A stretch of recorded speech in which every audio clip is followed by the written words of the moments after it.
sa kamayong adlaw sa ito mga mag-uuma. Niya na sa karon ang programa sa Department of Agriculture, Regional Crop Protection Center, Region 9 sa pagpanguna sa itong Batanon Regional Director, Sir Randon Sidinio. Usab mayong buntag kang Ma'am Priscilla Javier, ang Chief sa RCPC Molavi sa Buanga del Sur. O sa tanang staff, good morning. Ano na sa karon mga kaigsunan, atong makauban karon ang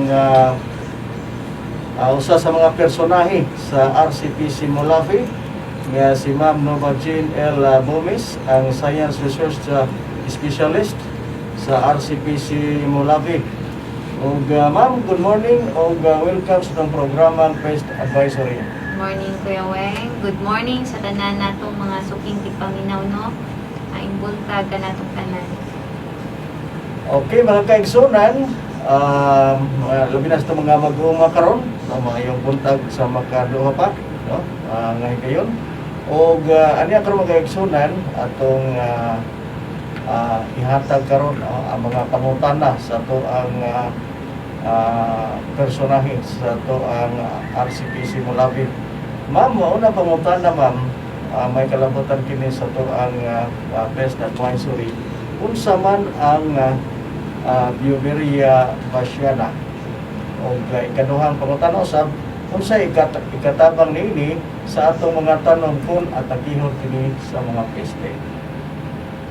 Okay, so unang pangutana, unsa ang Beauveria bassiana?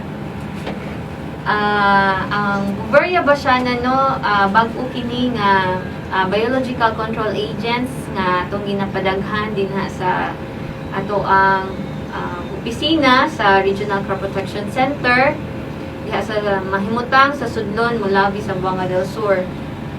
So bag-o kini, last year pa ni siya, mga August I think, no? So mga dinha nga mga bulan ta nagsugod sa pagpadaghan. So aduna pag yung isa nga bag-o nga BCE, kini ginatawag og Eucanticuna forcillata. So karon ang ato lang hisgutan mao ang kaning Beauveria bassiana. So ang Beauveria bassiana usa kini ka entomopathogenic fungi. So kung atong himay-himayon sa Bisaya, no, kung entomo meaning insekto, kung pathogenic meaning makahatag og sakit. So usa siya ka fungus nga makahatag og sakit sa atong mga insekto o sa atong mga piste. So kini nga entomopathogenic fungi, usa kini ka white muscardine fungus. So puti ni siya nga fungus nga makahatag og sakit sa atong mga insekto. So ginaunsa man ni Beauveria bassiana ang ato ang mga piste, no, sa atong mga tanom. So una ana, iyaha kining kaning atong mga fungus, no, ang spores niini o kanang makita nato nga mga abog-abog sa fungus, kun mutapot kana sa lawas sa piste, musulod na siya dito sa sulod sa iyahang lawas, og after niya nga mo sulod dito, magpadaghan siya dito, mutubo siya dito. So ang fungus, no, ginakuha niya ang tanan, magproduce siya og toxin o ginakuha niya tanan nga mga nutrihina sa lawas sa insekto. So kay nakuha man tanan nga mga nutrihina, mao to iyang source sa iyang pagkaon. So diha na nga mga panahon nga ang kanang insekto hinay-hinay pud siya nga mamatay. So kung mamatay na kana, ang fungus pod dinha na mutubo sa lawas sa insekto. So makita na nato nga ang lawas sa insekto muputi kay napuluputan na siya sa fungus, no, sa Beauveria bassiana. So inanao na pag-atake sa ato ang Beauveria bassiana ang atong mga piste. So kay ang Bouveria bassiana inana man ang iyahang pamaagi sa pagpatay sa atong mga piste,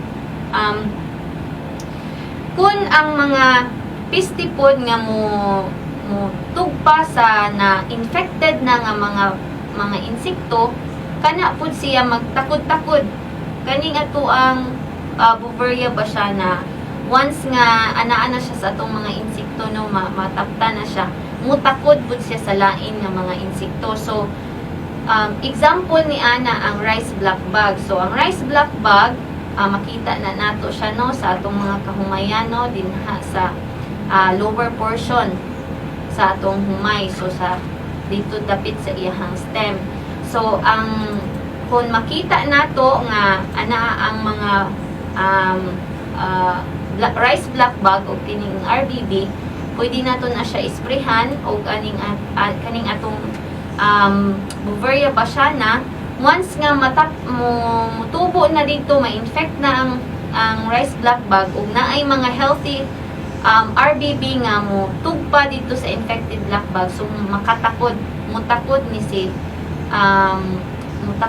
ni sila. So dili ni siya nato, no, nga angay nga kabalakan, tungod kay kining atong Bouveria bassiana dili kini makadaot sa ato nga humay. So kaning dili pud na nato kabalakan nga makahatag kini og sakit sa atong tanom, tungod kay kining ato ang Bouveria bassiana, sama sa akong giingon nga dili siya makahatag og sakit sa atong tanom, apan kini makahatag og sakit sa atong mga piste. So ang Bouveria bassiana pod atong makita nga muputi na siya sa iyang lawas, no, mo gawas na ang iyahang puti sa lawas sa insekto kun maabot na siya sa 13 to 16 days. So dinha nato makita nga magputi na gyud ang lawas sa insekto. Dili dayon nato makita ang epekto sa Bouveria bassiana tungod kay inanay ang iya nga pagpatay sa ato ang mga piste. So kana Kuya Weng, no, mao na ang ako ang tubag sa ato ang mga pangutana nga maoy makahatag pud og impormasyon sa atong mag-uuma aron nga kung naa sila'y mga piste sama sa mga dugos-dugos, RBB or rice black bug, mga piangaw, mga puti-puti nga mga naglupad-lupad sa ilahang nga mga vegetabulan, mga mealybugs, mga grasshoppers, mga anay, fowl, mga thrips, stink bug, mga bunlod, mga borer sa ilahang kapihan or sa ilahang kakawan, brontispa longissima sa ato ang mga coconut growers, mga larvae sa tanan nga mga insect pest, o mga other beetle family or kaning mga bakukang pamilya sa mga bakukang, pwede aning atong Bouveria bassiana. So kung anaa sila'y makita nga inani nga mga klase nga mga piste, pwede kaayo sila nga muadto sa ato ang opisina aron sa pagpangayo niini. Okay, mga kaigsunan ito mga magoma, alindog kayo ang pagpamahayag, no, sa itong isa sa mga personahe sa Department of Agriculture Regional Crop Protection Center. May kalabutan kini karon sa Bouveria bassiana. Mga kaigsunan maguma, usan usab kini ka dugang kinadman alang kaninyo, kanina nako kayo ni og katabang alang sa pagpadagan, no, sa inyong mga kaumahan batok sa mga peste. Ma'am Jane, ano na po kayo dugang? Wala na Kuya Weng, sa sunod na pod ang dugang. So magkaigsunan, no, sanglit nagkapupos naman ang atuang oras o ayaw kalimot sa sunod usab nato nga higayon at ang kanunay ang atong programa sa Department of Agriculture Regional Crop Protection Center Region 9 o sa ngalan na lang sa itong batanon o tugihan nga Regional Director sa Region 9 Sir Adon Cedinio o ni Ma'am Priscilla Javier, ang Chief sa RCPC Mulavi, o sa akong kauban karon nga si Ma'am Nova Jean L. Gomez Bronzal. O kanyang higalas kayo niyong Kuya Wing Bernardo Magayngon, kayong salamat sa iyong pagpaminaw o maayong buntag.